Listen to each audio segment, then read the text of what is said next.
Season 2 ठीक वहीं से शुरू होता है जहां सीजन 1 खत्म हुआ था। ये नए साल की रात है, वही रात जब जेजे और किफर एक दूसरे के बहुत करीब आ गए थे और उन्होंने एक दूसरे को किस भी किया था। अब नए साल की छुट्टियां खत्म हो चुकी हैं और आज नया सेमेस्टर शुरू हो रहा है, लेकिन जेजे अब भी किफर के साथ हुए उस किस के बारे में सोचना बंद नहीं कर पा रही है। वो अपनी पूरी कोशिश करती है कि उसका ध्यान यूरी पर रहे, क्योंकि उसकी सगाई पहले से ही यूरी से हो चुकी है। उनके परिवार इस रिश्ते से खुश हैं और सच कहें तो यूरी उसे बहुत प्यार करता है। वो उसका ख्याल रखता है, उसकी चिंता करता है और उसे ऐसे ट्रीट करता है जैसे वो उसके लिए सब कुछ हो। जेजे सोचती है कि सिर्फ एक साल में कितना कुछ बदल गया है। सेक्शन ई के वे लड़के जो कभी उससे नफरत करते थे, जिन लोगों को वो बिल्कुल पसंद नहीं करती थी, आज वही उसके छोटे से परिवार जैसे बन गए हैं। कुछ लड़के छोटे भाई जैसे लगते हैं, कुछ बड़े भाई जैसे, कुछ सिर्फ दोस्त हैं और कुछ उसके बहुत अच्छे दोस्त बन चुके हैं। इसी क्लास में पहली बार उसने सच्चा प्यार भी महसूस किया था और अब उसे अपना मंगेतर भी यही मिल गया है। जेजे इन सब बातों में खोई हुई होती है, तभी अचानक उसकी आंटी कमरे में आती हैं और बताती हैं कि यूरी उसे स्कूल लेने आ गया है।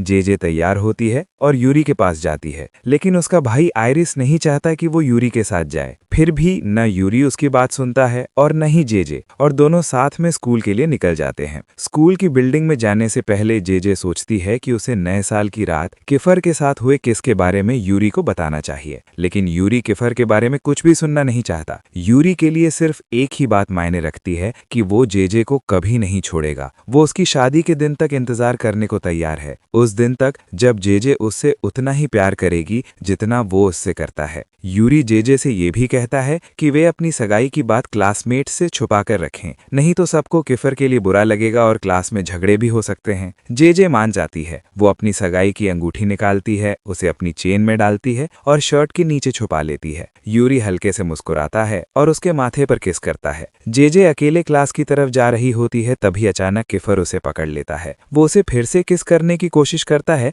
लेकिन जेजे उसे धक्का दे लेती है। किफर उसकी आंखों में देखकर कहता है कि भले ही उसकी सगाई किसी और से हो जाए, लेकिन वो उसी की है, सिर्फ उसी का उस पर हक है। जेजे के पास जवाब देने के लिए शब्द भी नहीं होते और इससे पहले कि वो कुछ कर पाए, दोनों फिर से किस कर लेते हैं। लेकिन तभी जेजे को यूरी की बातें याद आ जाती हैं कि वो उसकी शादी के दिन तक उसके प्यार का इंतजार करेगा। ये बात उसे इतनी जोर से लगती है कि जेजे किफर के होंठ काट लेती है, उसे लात मारती है और क्लास की तरफ भाग जाती है। किफर बहुत गुस्से में है और उसके होंठ से सच में खून बह रहा है। उधर जेजे क्लास में जाती है और सेक्शन ई के अपने क्लासमेट्स के साथ छुट्टियों की बातें करने लगती है। कुछ ही मिनटों बाद किफर भी क्लास में आता है और सब उसके होंठ पर लगा खून देख लेते हैं। लड़के उसका मजाक उड़ाने लगते हैं, यहाँ तक कि जेजे भी उनके साथ मजाक करती है। फिर टीचर क्लास में आते हैं, सब अपने सीट पर बैठ जाते हैं और जेजे की सीट यूरी और किफर के ठीक बीच में होती है। टीचर आने वाले पोस्ट फाइनल एग्जाम्स के बारे में समझाना शुरू करते हैं और बताते हैं कि अगर ये एग्जाम पास नहीं किए तो फाइनल एग्जाम देने का मौका ही नहीं मिलेगा। जेजे को चिंता होने लगती है, लेकिन यूरी उसे तनाव न लेने को कहता है, वो उसकी पढ़ाई में मदद करेगा। ये सुनकर जेजे को अच्छा लगता है, लेकिन जेजे और यूरी को बात करते देखकर किफर को जलन होने लगती है। लंच के समय वो सीधे जेजे के पास जाता है और उसके बगल में बैठ जाता है। जेजे उठकर जाने की कोशिश करती है, लेकिन किफर उसे रोक लेता है। वो उससे कहता है कि अगर वो उसके साथ नहीं बैठेगी तो वो नए साल की रात उनके बीच हुए किस के बारे में सबको बता देगा। जेजे के पास कोई विकल्प नहीं होता और उसे उसके बगल में बैठना पड़ता है। ये देखकर यूरी आता है और जेजे की दूसरी तरफ बैठ जाता है, लेकिन पूरा समय किफर जेजे के कान में बार बार "यू आर माइन" फुसफुसाता रहता है, जब तक कि आखिरकार जेजे का गुस्सा फूट नहीं पड़ता। वो अपना खाना लेकर वहां से चली जाती है और कहती है कि कोई उसके पीछे ना आए।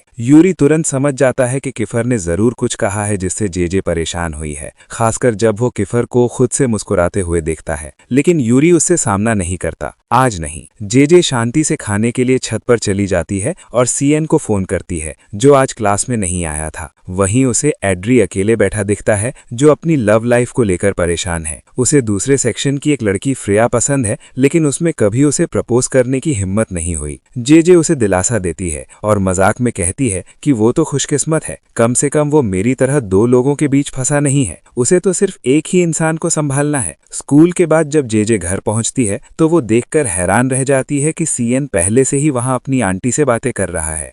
वो बहुत गुस्सा हो जाती है क्योंकि वो उसे पूरे दिन बार बार फोन कर रही थी और उसने एक भी कॉल नहीं उठाया। फिर सीएन बताता है कि उसका अपने भाई से झगड़ा हो गया था और उसके भाई ने उसे कमरे में बंद कर दिया था। इसी वजह से वो स्कूल नहीं आ सका। किसी तरह वो वहां से निकल पाया और सीधे जेजे के घर आ गया। वो ये भी बताता है कि वो कुछ दिनों तक यहीं रहने वाला है। एंजेलो ने उसे पहले ही इजाजत दे दी है। ये सुनकर आखिरकार जेजे शांत हो जाती है और सीएन को अपने साथ रहने देती है। लेकिन सीएन को जेजे को परेशान करना बहुत पसंद था। हर सुबह वो जोर जोर से गाना गाकर उसे जगाता, किफर को बताता कि वो कैसे सोई और लगातार उसका मजाक उड़ाता। और हर एक सुबह किफर और यूरी दोनों एक ही समय पर जेजे को मैसेज करते थे। लेकिन सच्चाई ये थी कि जो मैसेज उसे सबसे ज्यादा खुश करता था वो हमेशा किफर का ही होता था। इस बीच जेजे के कजिन आयरिस ने सीएन को बता दिया था कि जेजे सेक्शन ई छोड़ने की योजना बना रही है, जबकि जेजे पहले ही आयरिस से कह चुकी थी कि वो ये अफवाह किसी को न फैलाएं। लेकिन सीएन और बाकी लोग ये बात नहीं जानते थे।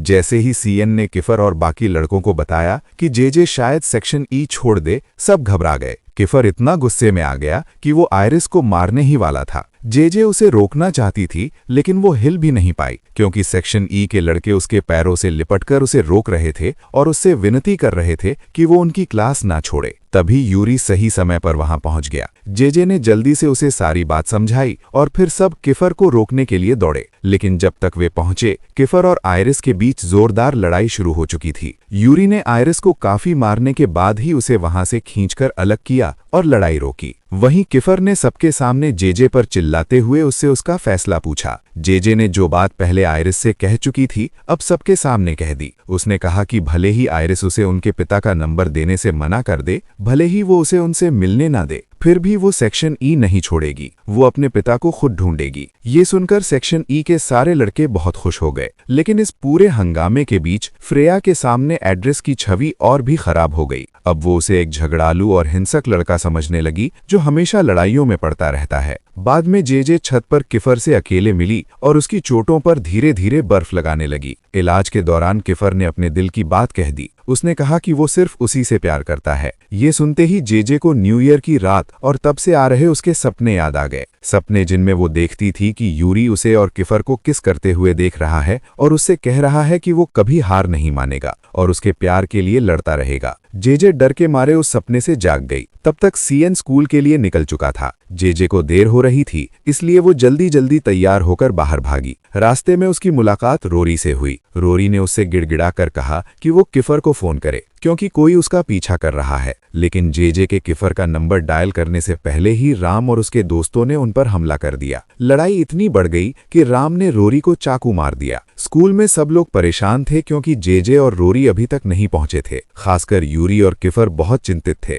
तभी एड्रेस ने अपने फोन पर जेजे की लोकेशन दिखाई। वो अस्पताल की लग रही थी। सब तुरंत वहां पहुंच गए, लेकिन जेजे की जगह उन्हें रोरी गंभीर हालत में मिला। उसने उन्हें सब कुछ बता दिया, कैसे खून देखकर जेजे घबरा गई थी और अगर डेविड समय पर नहीं आता तो वे अस्पताल तक नहीं पहुंच पाते। ये सुनकर किफर डेविड पर भड़क गया और उससे कहा कि हीरो बनने की कोशिश बंद करे और अगली बार सीधे उसे फोन करे। इसके बाद वो अस्पताल के अंदर जेजे को ढूंढने चला गया। इसी बीच डेविड को चुपचाप फोन पर किसी से बात करते हुए देखा गया, जिसमें वो उस व्यक्ति को जेजे के बारे में जानकारी दे रहा था। अस्पताल के अंदर कहीं किफर ने आखिरकार जेजे को ढूंढ लिया। वो अकेली बैठी थी, अपनी खून से सनी शर्ट को देख रही थी और जोर जोर से रो रही थी। किफर तुरंत उसके पास गया, उसे गले लगाया और उसे संभाला। जेजे के लिए बस किफर का उसके पास होना ही सब कुछ आसान कर देने जैसा था, जैसे उसकी सारी परेशानियां पल भर में खत्म हो गई हों। किफर उसे गोद में उठाकर भर ले जाने वाला ही था, तभी उनकी मुलाकात यूरी से हो गई। उन्हें इतना पास देखकर यूरी बिल्कुल खुश नहीं हुआ। उसने सीधे उनकी तरफ देखा और जेजे से फिर कहा कि वो कभी हार नहीं मानेगा, उसका प्यार उसके लिए कभी कम नहीं होगा। ये सुनकर किफर आगे बढ़ा और यूरी को चुनौती दे दी और इसी के साथ जेजे के लिए यूरी और किफर के बीच जंग शुरू हो गई। यही एपिसोड 1 खत्म होता है।